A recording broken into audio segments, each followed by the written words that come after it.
Interprété dans un premier temps par Maurice Vaudot, puis par Jean-Louis Tribe, Yvan Josse, le grand-père de Noah et ex de Jeanne, sera de retour ce soir dans Demain nous appartient sous les traits d'un nouveau comédien, Norbert Aberlich.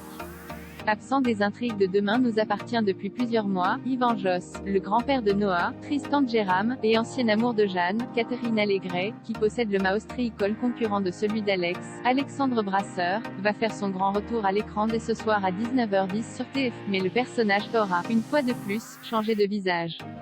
Introduit tout d'abord fin 2019 sous les traits de Maurice Vaudot, Navarro, l'époux à la ville de Catherine Allégret, Yvan Josse avait ensuite changé d'interprète et était réapparu dans la série en juin dernier, cette fois-ci interprété par Jean-Louis Tribe. Pourquoi le personnage avait alors eu quelques séquences au sein de l'arche consacrée à la disparition de Clémentine Doucet, Linda Hardy, au moment où Noah, qui n'était pas encore le petit ami de Judith, Alice Varela, avait été soupçonné du meurtre d'une des femmes tuées par Sacha. Depuis, on ne l'avait pas revu dans la série, mais Yvan Josse sera finalement de retour ce soir, désormais incarné par Norbert Aberlich, qui a participé à de nombreuses séries, dont R.I.S. Police Scientifique, Diane, Femme Flic, Commissaire Moulin, ou Léo Mattei.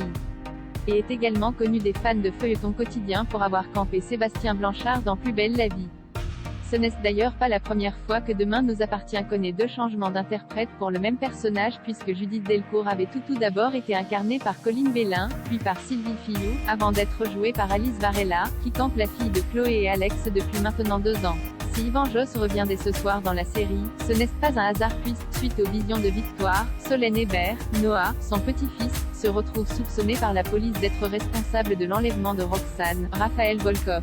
Alors, de là à penser que Yvan sera lié de près ou de loin à toute cette histoire, qui se conclura la semaine prochaine avant de laisser place à une nouvelle arche centrée sur Anna et Karim, il est Y.